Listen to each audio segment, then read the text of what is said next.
You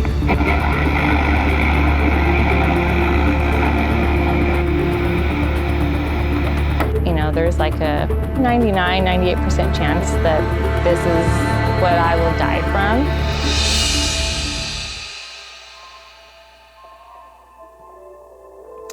One night I was laying in bed and I would just do my self-check, and I felt a little lump. Had Neil feel it, just, you know, I'm like, do you feel that? I don't know if that's just in my head or what. And he's like, yeah, I do feel that. So I went in for the biopsy. I'll never forget, because it was Brody's second birthday that I went in for the biopsy. So I went in, had the biopsy, and then straight from the biopsy, I went and picked up his birthday cake. I had my friend over. We were just having a little play date. She had her little kids over that were about Brody's age, and they were just playing, and then my doctor called. It's cancer, actually, you know, it's breast cancer. And I didn't even hear the rest of what she said. I was, you know, just like in a total blur. I think I was a stay-at-home mom. And so I was just so glad that my friend was there and I wasn't, you know, just there with my 2-year-old by myself. But that's kind of how it all started. I got to see an oncologist, and he wanted me to get tested for BRCA. And so I got tested for that. I tested positive for that. And so that means a whole bunch of different things, but ultimately it increases your chances of getting cancer in the other breast as well.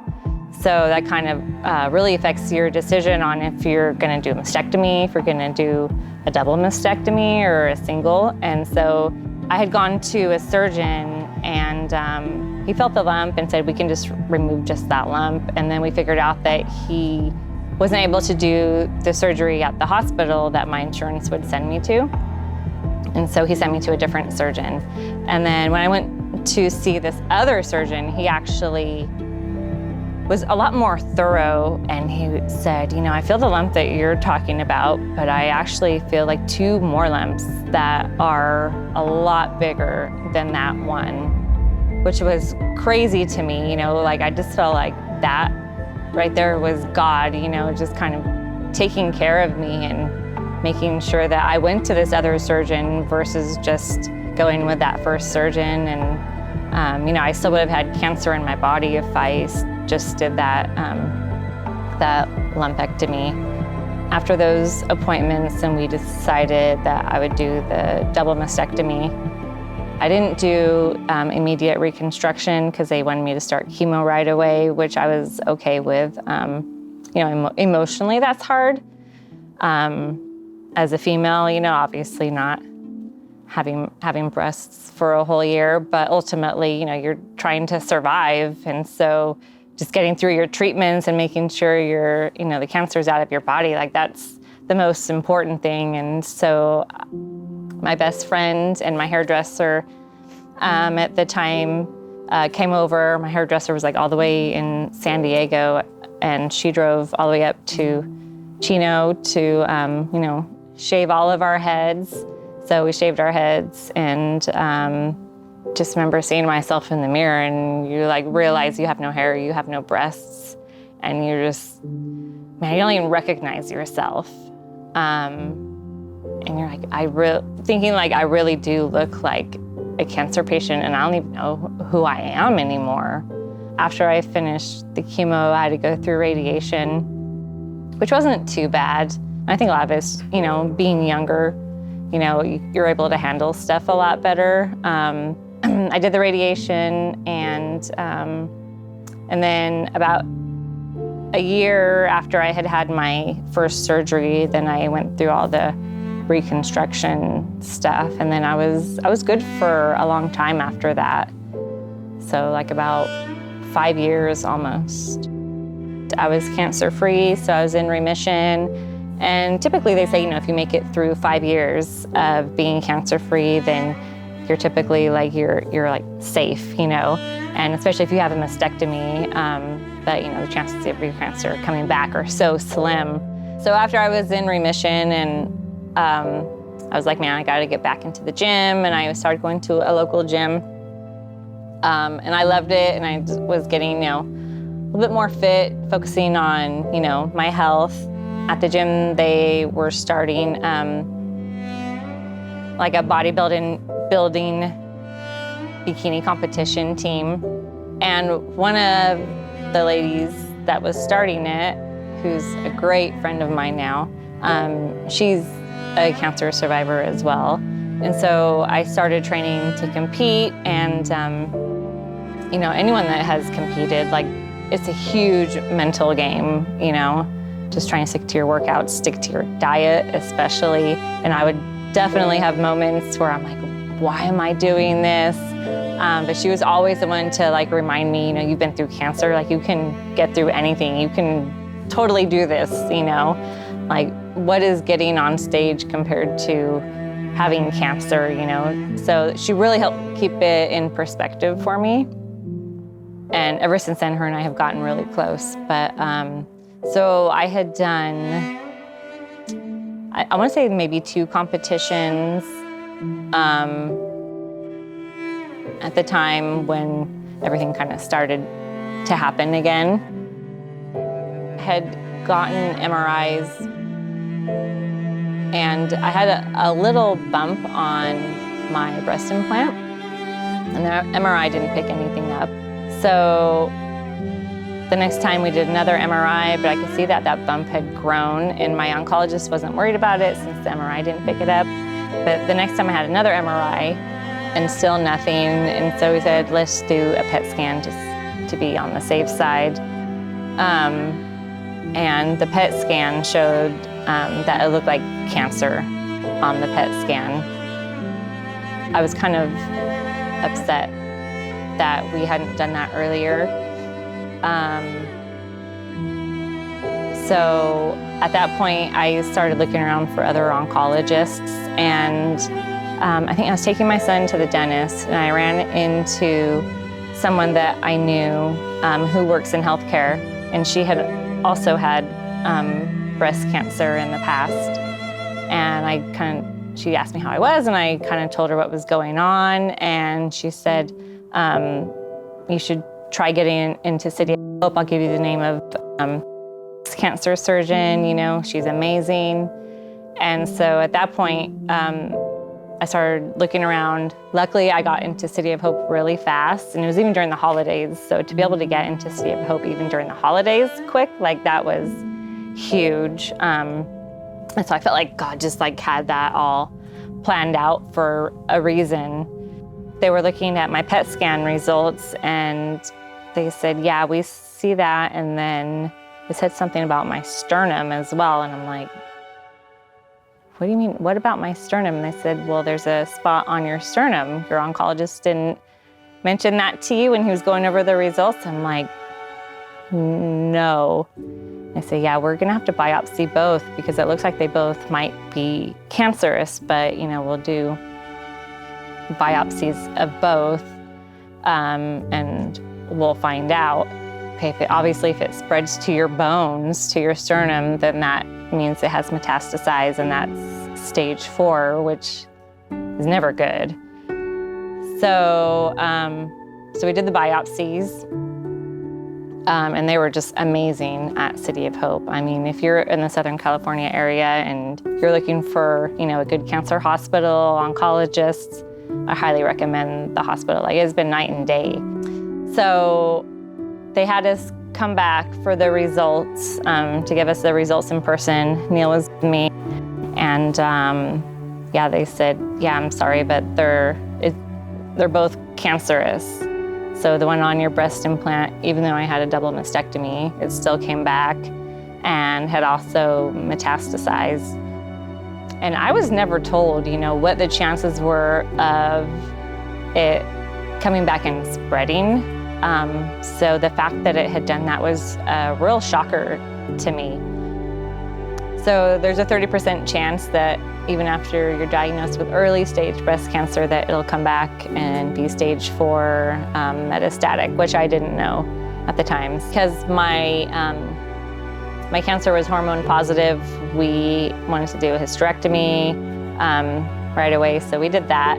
Then I was training for my 4th fitness competition, and I was on some treatment, but it was pretty easy treatment. And then I was at the gym, and I was actually working a little bit as a trainer at that time. And my oncologist called me while I was training, and she said, "Your cancer is growing like at an incredible rate, and you need to start chemo like as soon as possible." I knew, kind of what to expect. And then I also knew that I was planning on competing. And so I was really upset, because I'd already been putting in all this work for my competition. I figured out that I would have my first round of chemo just a few days before I was scheduled to compete. So I was like, oh, well, I could do that. I can do just 1 round of chemo and then compete. I'm like, okay, that's cool. I can do that. And so I told my coaches, they're like, are you sure? I'm like, yeah, it's only 1 round. And I think anyone that's been through chemo, for the most part, it builds up in your system. So that first round of chemo is not as severe. You typically don't get too sick. It's kind of after you've had a couple rounds and then you start getting more sick. My 2 best friends, the one who shaved her head with me, and then our other best friend who was in Colorado, she showed up, surprised me to come for my competition, and she had already shaved her head too. And so they were there at the hotel, I think, and they showed up surprising me. So and we've been best friends since junior high, all 3 of us.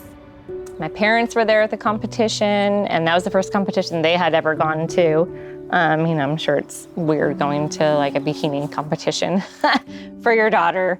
So it was really cool to have all this, support, considering everything that I was going through at that time.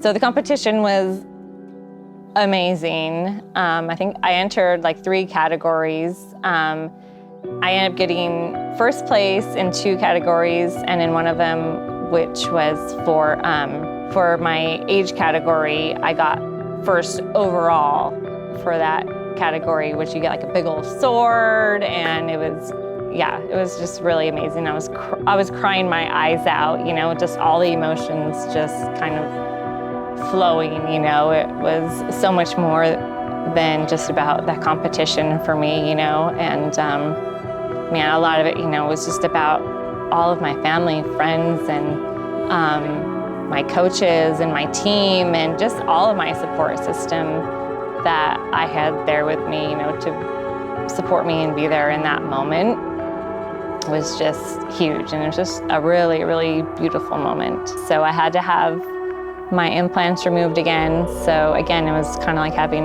a mastectomy as far as that goes. I had to, go without anything.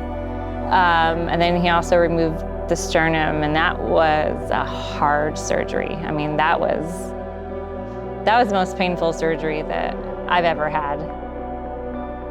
Stage 4 breast cancer or metastatic breast cancer is incurable. So once breast cancer moves outside of the breast into your organs or bones, pretty much there's no cure.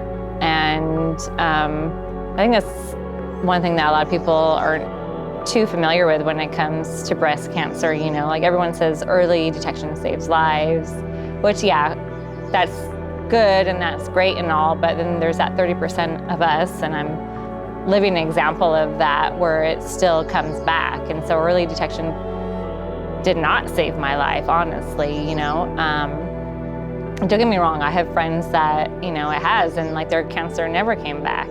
For those of us that are stage 4, what happens is, some of us have surgery, but, they put you on a treatment, and you stay on that treatment typically until that treatment stops working. So once you're diagnosed stage 4, the average person will live about 3 years, some more, some less. I like to think that I'm not a statistic.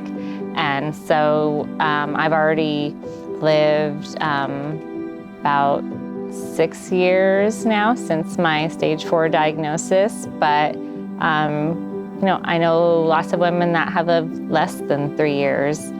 So I consider myself, lucky and just grateful, really, more than anything. My mission in life now, since becoming stage 4 and learning more about stage 4 and being metastatic, is to raise awareness and also to help raise funds for research so that we can find more treatments, because that's the only thing that is going to help those of us with stage 4 live longer, is having more treatment options.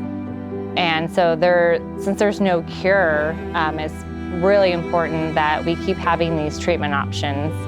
And so also I think it's important for people to realize, when you're putting money towards breast cancer, especially during the month of October, and those of us with stage 4 breast cancer, we kind of honestly, we don't like the month of October. And the reason for that is that there is a lot of sexualizing around breast cancer, and anyone that knows someone that especially is stage 4 breast cancer has died from breast cancer, it's not sexy, it's not cute, it's not pretty, and it's not pink.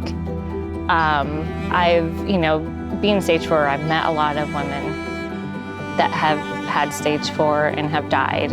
And it's hard. It is so hard to watch.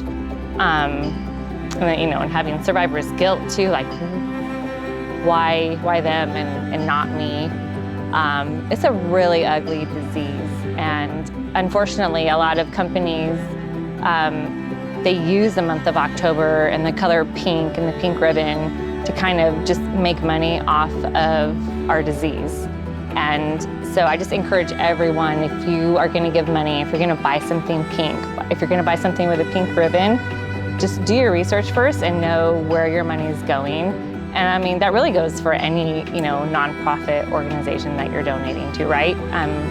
Typically only about 7% goes to research for a cure and for treatment.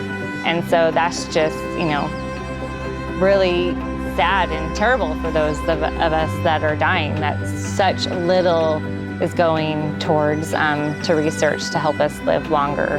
And so I just, encourage everyone in the month of October, any month, honestly, just know where your money's going. And if I have to promote one organization, nonprofit, I would love to promote Medivivor.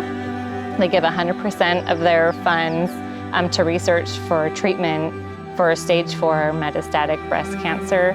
And also here in the Diamond Bar area, every year in October, it's usually the last Saturday, we do Climb for a Cure. And that money goes mostly to Medivivor, and then some of it to Living Beyond Breast Cancer, specifically for stage 4. And they've also started giving some of their money to City of Hope, which is the cancer hospital that I go to. So if you're in the area in October, I encourage you to come join us. It's a great time, and we get moving, and so it's just a really great cause. People that are diagnosed stage 4, man, it's like a whole different ballgame when you're diagnosed stage 4. Don't give up hope, for sure. But at the same time, you're allowed your feelings, and you're allowed to be angry, and it comes with so many different emotions, and all those are so valid. I think everyone out there tells you be so positive, and yeah, being positive is important. It's okay for you to be upset, but I think at the same time, don't stay there. Take the moment that you need, but then figure out ways to help dig yourself out of that hole. Whether you're having therapy, I went to therapy for a while, it made a big difference. Going to the gym, talking to, other people that have stage 4, like that helps a lot, because they get what you're going through, and leaning on your family and friends, and finding, a good cancer hospital as well, all of those things. And for me, my my relationship with God, makes a big difference for me. I know that's not everyone's cup of tea, but for me, that just, gives me so much peace. I think knowing that whatever His will is for my life, might not be easy, but it's okay. I'm Melanie, and I'm living with stage 4 metastatic breast cancer, for which there is no cure, and I'm never giving up.